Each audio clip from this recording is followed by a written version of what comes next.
Le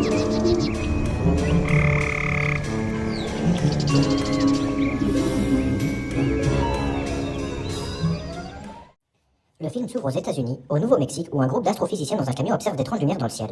Soudain, une énorme tornade apparaît. Une des scientifiques va alors s'en approcher le plus possible, mais ils percutent un étrange individu avec leur camion.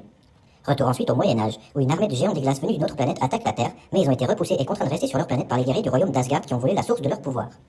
On se retrouve ensuite bien plus tard, sur Asgard, où on rencontre Thor, héritier du trône qui va se faire couronner. On découvre aussi son marteau Mjolnir, son père Odin, sa mère Frigga, son petit frère Loki et ses potes Sif, Volstagg, Fandral et Vogunn.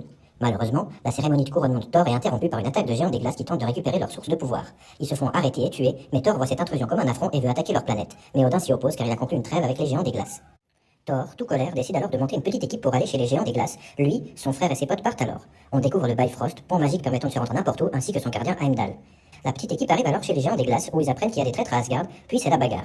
Les héros font beaucoup de dégâts mais finissent mal au point quand Odin arrive pour les sauver, mais trop tard, la guerre est déclarée. Odin retire alors ses pouvoirs à Thor, reprend son marteau qu'il enchante en disant « Quiconque sera digne de soulever le marteau recevra les pouvoirs de Thor » et le bannit sur Terre où il se fait shooter par un camion de scientifiques.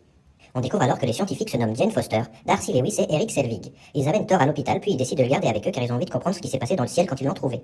Alors qu'au même moment, l'agent Coulson retrouve Mjolnir que tous les beaufs de la région essayent de soulever. Sur Asgard, Loki découvre qu'il est en réalité le fils du roi des géants des glaces et confronte Odin, qui perd connaissance pendant la confrontation. Loki monte alors sur le trône et les amis de Thor en profitent pour lui demander de lever le bannissement, mais Loki refuse.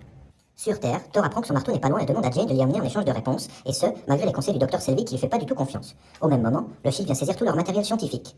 Thor va alors essayer de récupérer son marteau qui se retrouve maintenant entouré par les infrastructures du Shield. On y découvre notamment Clint Barton, archer d'élite travaillant pour eux. Cependant, Thor n'arrive pas non plus à soulever le marteau, il se fait alors arrêter. Dans sa cellule, il est rejoint par Loki qui se projette grâce à sa magie et dit à Thor que le malaise d'Odin est de la faute de ses agissements, que ça l'a tué et que Thor doit donc rester banni. Quel petit coquin.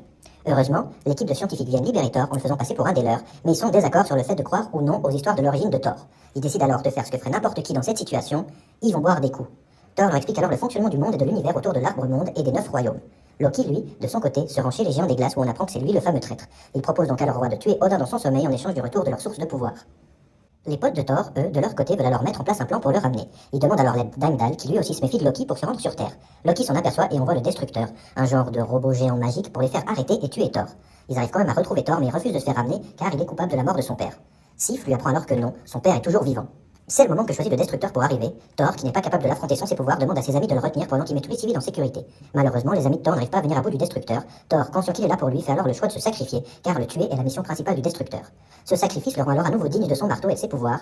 Il les utilise pour détruire le Destructeur avant de rentrer à Asgard, où Loki a fait venir l'armée de géants des glaces. Mais Loki les a pas fait venir pour tuer Odin, en fait, il les a fait venir pour essayer et pouvoir le sauver et devenir un héros. Il tue alors le roi des géants des glaces, son père, puis veut utiliser le Bifrost pour détruire leur planète.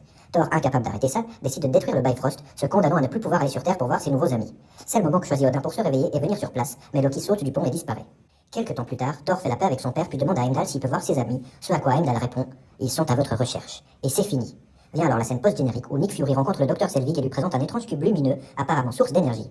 Selvig semble intéressé, mais le dernier plan montre qu'il est en réalité sous l'emprise de Loki.